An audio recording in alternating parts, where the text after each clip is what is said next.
योग वशिष्ठ महारामायण सुनते रहने के लिए हमारे चैनल को सब्सक्राइब करें और बेल आइकन जरूर दबाएं।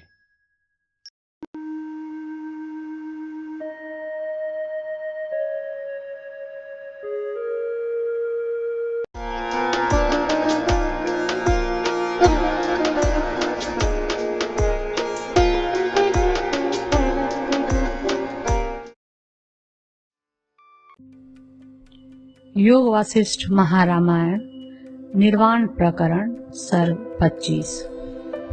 प्राण और अपान की गतियों में रेचक आदि की कल्पना तथा उनकी उत्पत्ति और विनाश के स्थान ब्रह्म का वर्णन। प्रश्नावसर के प्रदान से सूचित हुआ चिंतनीय प्राणोपासना का विशेष प्रकार मैंने पूछा है, यूं कहते हैं। महाराज वशिष्ठ जी ने कहा, हे श्री राम जी, उस प्रकार पक्षी कह ही रहा था कि उस विषय में मैंने उससे फिर यह प्रश्न किया, हे पक्षींद्र, प्राणवायु की गति का स्वरूप क्या है? भुसुंड ने कहा, हे मुने, सब कुछ जानते हुए भी आप मुझसे लीलावश पूछते हैं, यह मैं अनुमान करता हूँ। अच्छा, आपने जिस तरह प्रश्न किया है उसका उत्तर मैं तदनुरूप देता हूँ। उस विषय में भी मेरे वचनों का श्रवण कीजिए।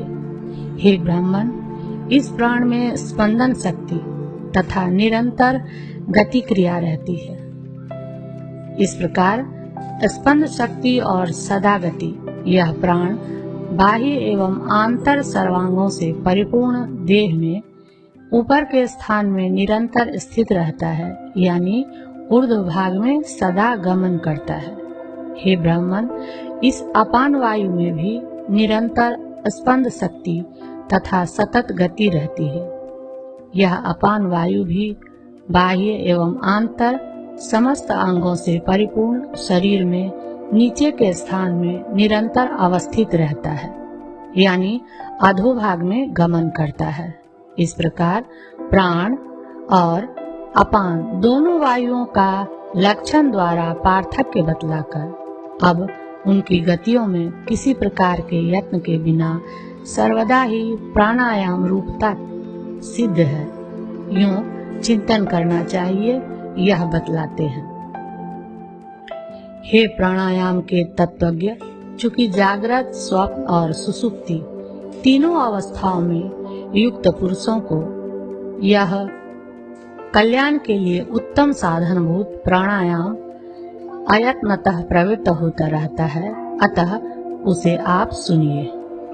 उसमें हृदय प्रदेश से लेकर मूर्धा पर्यंत मस्तक तक की आधी प्रश्वास गति में आंतर रेचक रूपता की भावना करनी चाहिए और मूर्धा से लेकर बाहर 12 अंगुल पर्यंत की आधी प्रश्वास गति में बाह्य पूरक रूपता की भावना करनी चाहिए, ऐसा कहते हैं। मुनिवर, किसी प्रकार के यत्न के बिना प्राणों की हृदय कमल के कोश से होने वाली जो स्वभावतः बहिर्मुखता है, विद्वान लोग उसे रेचक कहते हैं। 12 अंगुल पर्यंत बाह्य प्रदेश की ओर नीचे जा रहे प्राणों का, प्राण वृत्तियों का जो शरीर के अंगों के साथ स्पर्श होता है, उसे पूरक कहते हैं। ब्राह्मण, बाह्य प्रदेश से शरीर के भीतर की ओर अपान के प्रवेश करने पर यत्न के बिना शरीर की पूर्ति करने वाला जो यह स्पर्श होता है, उसको नासिका से लेकर मूर्धा तक और मूर्धा से लेकर हृदय तक होने वाले दोनों प्रकार के स्पर्शों को विद्वान लोग पूरक, अंतःपूरक कहते हैं। अब कल्पित एवं अकल्पित दोनों तरह से अंतः कुंभक प्राणायाम का लक्षण कहते हैं। महाराज, अपान वायु के प्रशांत हो जाने पर जब तक हृदय में प्राण वायु का अभ्युदय नहीं होता, तब तक वह वायु की कुंभक अवस्था निश्चल स्थिति रहती है, जिसका कि योगी लोग अनुभव करते हैं। क्योंकि इस अवस्था में शरीर के भीतर वायु कुंभित रहता है। बाहर भी रेचक आदि प्राणायामों का दिग्दर्शन कराने के लिए उपक्रम करते हैं। नासिका के अग्रभाग से लेकर बाहर के 12 अंगुल पर्यंत नीचे अपान वायु की उपस्थिति स्थल में रेचक, कुंभक और पूरक यूं 3 प्रकार का प्राणायाम होता है। महामुनि जागृत आदि सभी समयों में स्थित रहने वाले तथा किसी प्रकार के यत्न के बिना स्वतः होने वाले जिन रेचक आदि का विशाल बुद्धि विद्वानों ने कथन किया है उन्हें आप सुनिए। हे प्रभु, नासिका के अग्रभाग से बाहर के प्रदेश में 12 अंगुल तक अभ्युदित हुआ, अभिमुख होकर स्थित हुआ जो वायु है, उन्हीं बाह्य प्रदेशों में उस वायु की बाह्य पूरक आदि के रूप में स्वभावतः भावना करनी चाहिए। बाह्य वायु के अंदर अपान वायु की एक ही भाव से हुई निश्चल प्राय स्थिति की कुंभक रूप से कल्पना करते हैं। ब्राह्मण मृतिका के अंदर असिद्ध घट की स्थिति के सदृश नासिका के अग्रभाग से लेकर बराबर सामने 12 अंगुल पर्यंत आकाश में जो अपान वायु की निरंतर स्थिति है उसे पंडित लोग कुंभक कहते हैं। हृदय प्रदेश से लेकर नासिका के अग्रभाग तक जो उसकी पूर्व प्राण स्वरूप से गति है उसकी बाह्य पूरक रूप से भी कल्पना करनी चाहिए, ऐसा कहते हैं। महाराज, बाह्योन्मुख वायु की जो नासिका पर्यंत गति है वह पहला बाह्य पूरक है, यूं योग शास्त्र के ज्ञाता लोग कहते हैं। उससे बाहर हुई वायु गति की दूसरे बाह्य पूरक रूप से कल्पना करते हैं। नासिका के अग्रभाग से भी निकलकर 12 अंगुल पर्यंत जो प्राण वायु की गति है वह दूसरा बाह्य पूरक है, यूं योग शास्त्र के विद्वान कहते हैं। बाहर प्राण वायु के होने पर जब तक अपान वायु का उद्गम नहीं होता तब तक एक रूप से अवस्थित पूर्ण बाह्य कुंभक रहता है, ऐसा विद्वान लोग कहते हैं। अब बाहर के 2 प्रकार के रेचक प्राणायामों की कल्पना का प्रकार बतलाते हैं।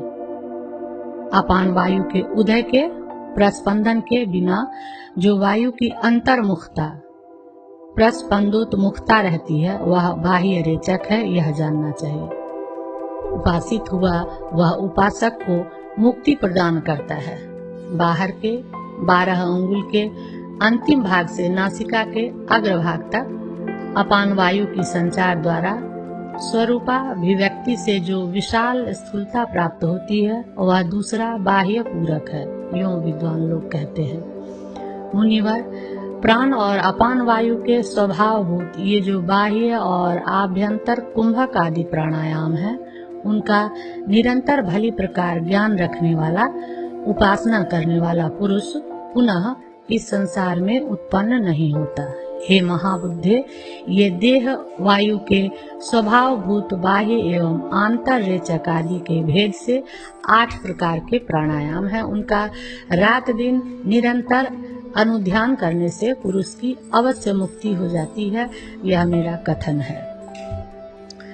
इन प्राणायामों के अभ्यास से समय आने पर प्राणादि वायुओं का निरोध हो जाता है, ऐसा कहते हैं।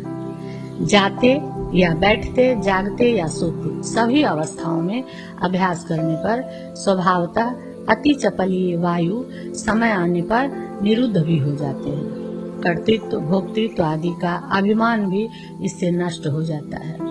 मनुष्य अपने भीतर बुद्धि पूर्वक पर्याप्त रूप से इन कुंभक आदि प्राणायामों का ध्यान करता हुआ यदि कुछ करता है, खाता है तो उनमें वह कर्तृत्व आदि के अभिमान से तनिक भी ग्रस्त नहीं होता। प्राणायाम के अभ्यास से बाह्य दृष्टि का परित्याग, तदंतर अंतरात्मा के साक्षात्कार की उत्पत्ति, तदंतर परम पद प्राप्ति, यूं प्राण चिंतन से परम पद की प्राप्ति भी होती है, ऐसा कहते हैं। महाराज, इस प्राण चिंतन रूप व्यापार में संलग्न होकर बाह्य अर्थों का परित्याग कर रहा मन कुछ ही दिनों में अद्वितीय परम पद को प्राप्त हो जाता है। इस प्रकार प्राणायाम का अभ्यास कर रहे पुरुष का मन विषयाकार वृत्तियों के होने पर भी बाह्य विषयों में उस प्रकार प्रेम नहीं करता जिस प्रकार ब्राह्मण कुत्ते के चमड़े की भांति में स्थित खीर आदि से प्रेम नहीं करता। महाराज, इस प्राण दृष्टि का अवलंबन कर जो कृत बुद्धि महात्मा स्थित हैं, उन्होंने समस्त प्राप्तव्य वस्तुओं को प्राप्त कर लिया है और वे ही समस्त खेदों से विनिर्मुक्त हो गए हैं। महाराज, बैठते, चलते, सोते और जागते सदा सर्वदा पुरुष यदि इसी दृष्टि की उपासना करे तो वे कभी बंधन को प्राप्त ही न हो। प्राण और अपान की उपासना द्वारा प्राप्त हुए तत्व ज्ञान से संपन्न पुरुषों का मन, जो मल रूप मोह से वर्जित एवं स्वस्थ है, इस भीतरी प्रत्यगात्मा में ही भली प्रकार लगा हुआ रहता है। समस्त कर्मों का निरंतर अनुष्ठान कर रहा स्वच्छ चित्त विज्ञ पुरुष प्राण अपान गति को प्राप्त कर उत्तम स्वस्थ होकर सुख प्राप्त करता है। हे ब्राह्मण, हृदय प्रदेश में स्थित पद्म पत्र से प्राण का अभ्युदय होता है और बाहर 12 अंगुल पर्यंत प्रदेश में इस प्राण का विनाश हो जाता है। हे महामुने, बाह्य 12 अंगुल की चरम सीमा से अपान का उदय होता है और हृदय प्रदेश में संस्थित कमल में उसकी गति अस्त हो जाती है। मुनीन्द्र, जिस 12 अंगुल की चरम सीमा के आकाश प्रदेश में प्राण की समाप्ति हो जाती है, उसी आकाश प्रदेश से यह अपान उसी के बाद उत्पन्न हो जाता है। प्राण एवं अपान में अग्नि और सोम रूपता जो पहले कही गई थी, उसका उष्णत्व, शीतत्व, ऊर्ध्वमुखत्व एवं अधोमुखत्व के प्रदर्शन द्वारा उपादान करते हैं। महाराज, यह प्राणवायु अग्नि शिखा के सदृश बाह्य आकाश उन्मुख होकर बहता है और अपान वायु जल के सदृश हृदय आकाशोन्मुख होकर निम्न भाग में बहता है। ब्राह्मण, चंद्रमा रूप अपान वायु शरीर को बाहर से पुष्ट करता है और सूर्य रूप या अग्नि रूप प्राण वायु इस शरीर को भीतर से परिपक्व कर देता है। प्राण और अपान में सूर्य और चंद्र रूपता की भी भावना करनी चाहिए, इसका भी उपादान करते हैं। प्राणवायु प्रतिक्षण हृदय आकाश को संतप्त कर पश्चात मुखाग्र भाग के आकाश को तपाता है, क्योंकि यह उत्तम सूर्य ही है। अपान वायु रूप यह चंद्रमा पहले मुख के अग्र भाग को पुष्ट कर उसके क्षण भर ही पीछे हृदय आकाश का अपने अमृत प्रवाह से पोषण करता है। अपान रूप चंद्रमा के भीतर की एक कला का प्राण रूपी सूर्य के साथ जिस ब्रह्म रूप प्रदेश में संबंध हुआ है, उस ब्रह्म पद को प्राप्त कर पुरुष पुनः शोक को प्राप्त नहीं करता। प्राण रूपी सूर्य के भीतरी एक कला का अपान रूपी चंद्रमा के साथ जिस पद में संबंध होता है, उस पद को प्राप्त कर मनुष्य पुनः जन्म प्राप्त नहीं करता। एक ही वायु में क्रमशः उक्त दोनों प्रकार की शक्तियां उत्पन्न होती है, ऐसी भावना करनी चाहिए। यह कहते हैं, एकमात्र प्राण वायु ही बाहर एवं भीतर से युक्त आकाश में पहले सूर्य रूपता को प्राप्त करता है और तदंतर आनंद कारिणी चंद्र रूपता को प्राप्त करता है। एकमात्र प्राणवायु ही शरीर को आनंद पहुंचाने वाली चंद्र रूपता का परित्याग कर क्षण भर में शोषण करने वाली सूर्य रूपता को प्राप्त करता है। बाह्य प्रदेश में 12 अंगुल पर्यंत प्रसरित प्राणवायु जब तक उष्णता का परित्याग कर शीतलता को प्राप्त नहीं करता, तब तक वह प्राण और अपान की संधि अवस्था रहती है। उस अवस्था में देह के बाहर प्राण का विलय हो जाने से निर्देहत्व, निष्क्रियत्व, निर्मनस्त्व आदि आत्मा के वास्तव स्वभावों की संभावना हो सकती है। अतः उनका वहाँ पर योगी लोग विचार करते हैं।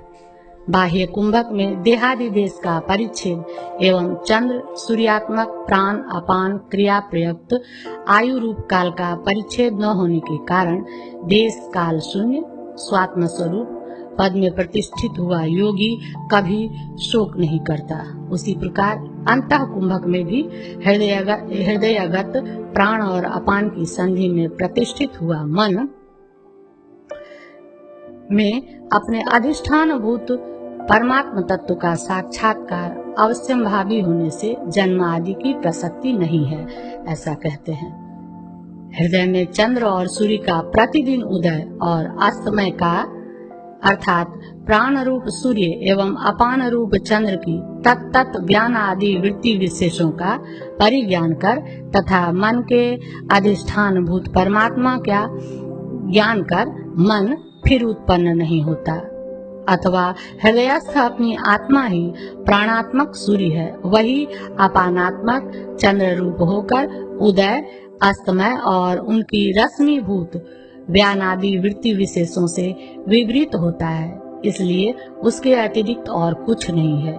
इस प्रकार की उपासना ही आत्म साक्षात्कार में कारण है।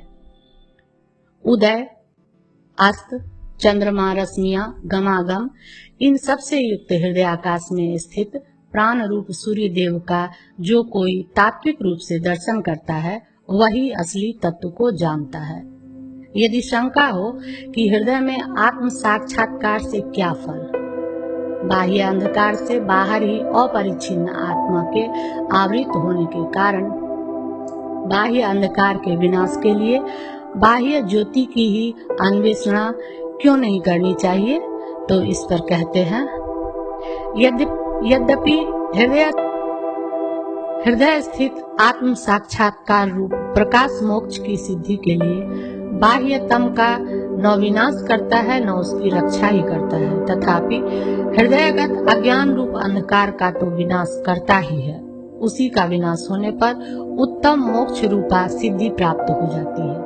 तात्पर्य यह हुआ कि बाह्य अंधकार की कल्पना के भी हृदयगत अंधकार से ही जनित होने के कारण उसके हेतुभूत हृदयांधकार के विनाश से बाह्यांधकार का विनाश अर्थतः सिद्ध हो जाता है। बाह्य प्रकाश के द्वारा हुआ बाह्य अंधकार का विनाश एकमात्र रूप आदि के दर्शन में ही कारण है, बाहर आत्म दर्शन में कारण नहीं है। इस आशय से कहते हैं, हे मुने, बाह्य अंधकार के नष्ट हो जाने पर घटादिगत रूप आदि का प्रत्यक्ष होता है और हृदयगत अंधकार के नष्ट हो जाने पर तो आत्मा का प्रत्यक्ष होता है।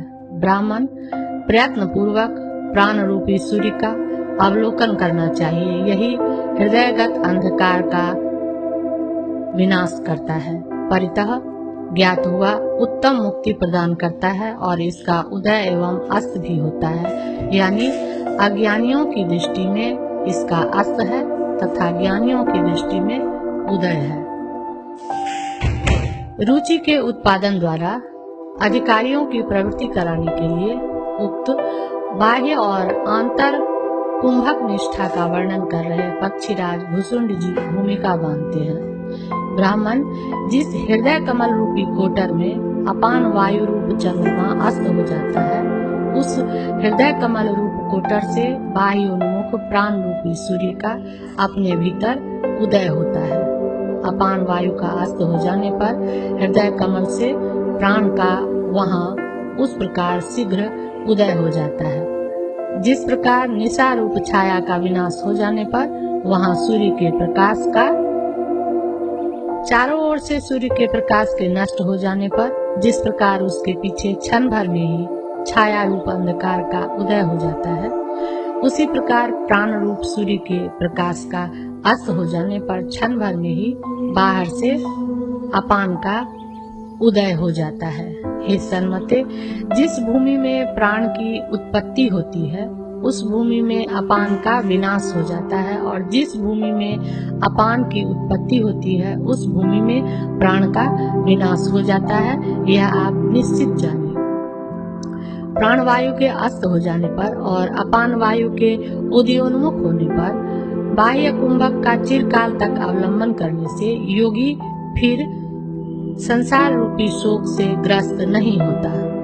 अपान वायु के अस्त होने पर और प्राण वायु के तनिक उदयोन्मुख होने पर भीतरी कुंभक का चिरकाल तक अवलंबन करने से योगी पुनः इस संसार रूपी शोक से ग्रस्त नहीं होता।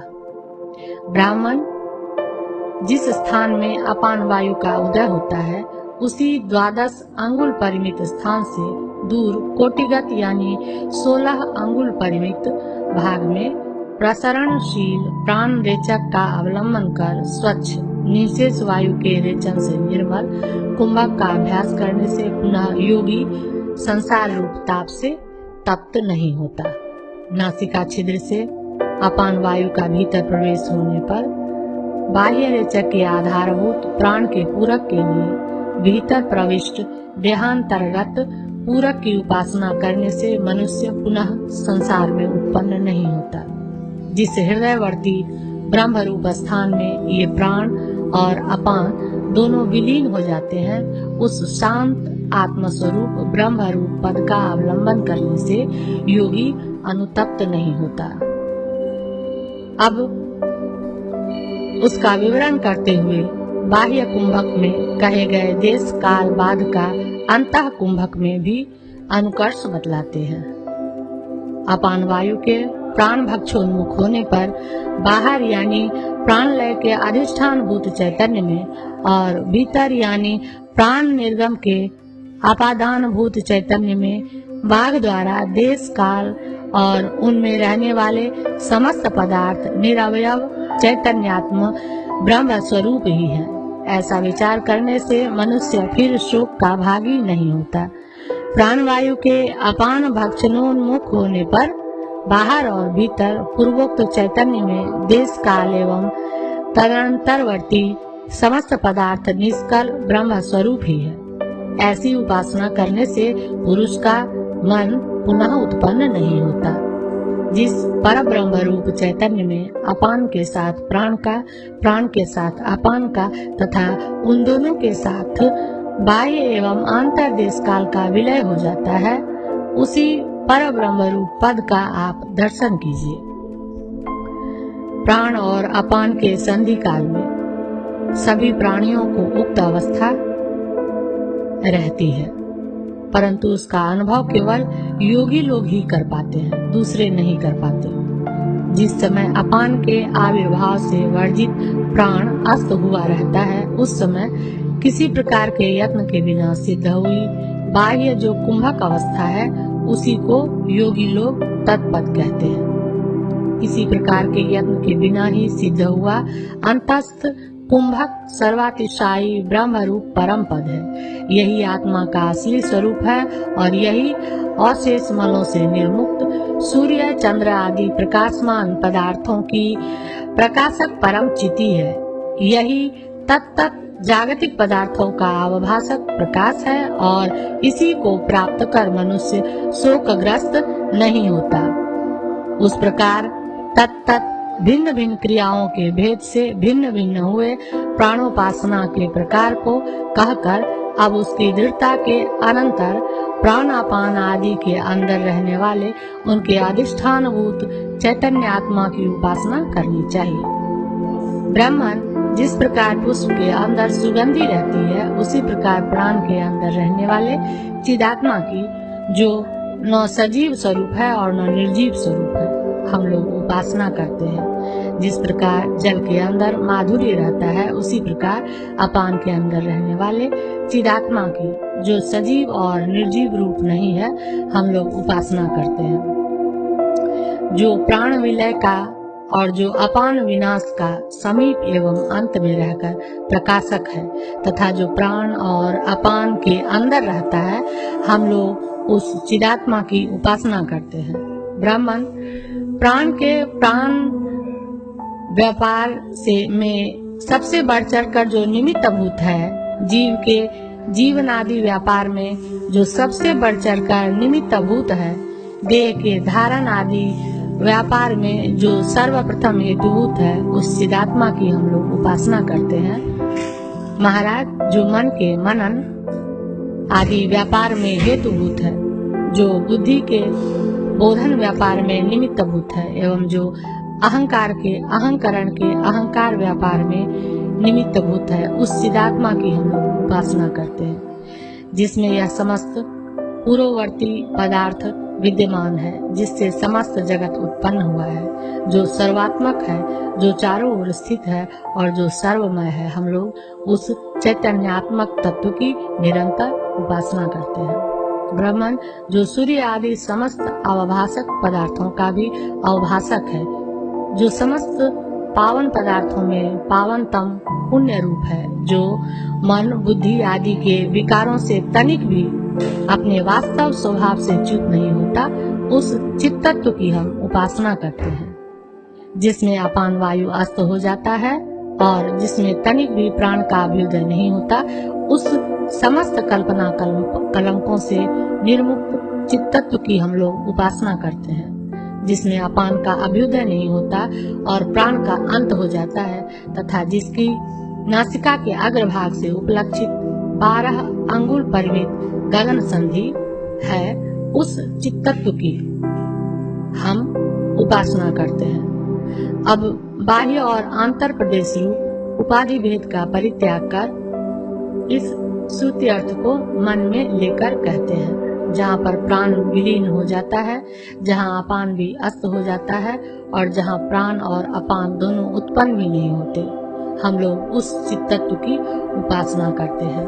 बाह्य और आभ्यंतर प्रदेश में स्थित योगियों द्वारा अनुभूत होने वाले जो 2 प्राण और अपान की उत्पत्ति के स्थान है, उन दोनों के अधिष्ठान भूत चित्त तत्व की हम उपासना करते हैं। जो प्राण और अपान रूप रथ के ऊपर आरूढ़ होकर परिच्छिन्न होता हुआ प्राण और अपान की शक्ति स्वरूप हो जाता है एवं अन्य चक्षु आदि करणों में स्थित शक्तियों का भी जो शक्ति स्वरूप है, उस चित्त तत्व की हम उपासना करते हैं। प्राण अपान एवं कुंभक रूप से तथा उनके विसर्ग रेचक आदि रूप से चित्त तत्व ही विवर्तित होता है। इसलिए एकमात्र चित्त तत्व की उपासना करनी चाहिए।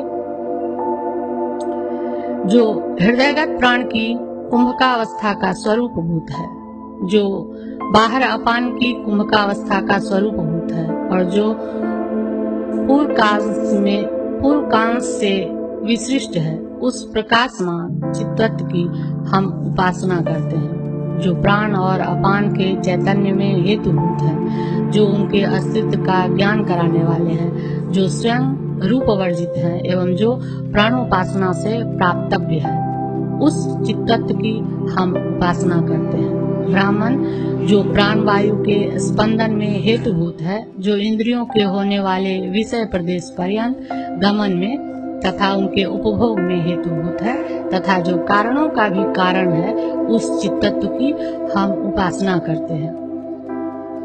जो परमार्थ दृष्टि से समस्त कलना रूपी कलंकों से विनिर्मुक्त है, जो आपातदर्शी पुरुषों की दृष्टि से जीवोपाधिभूत प्राण आदि 16 कलाओं से सदा परिवेष्टित है, जो परमात्मक अनुभव रूपी ऐश्वर्य से परिपूर्ण है तथा जो समस्त देवताओं से वंदित है, उस सर्वश्रेष्ठ परमात्मा रूप परम पद की हम उपासना करते हैं। 25वां सर्ग समाप्त।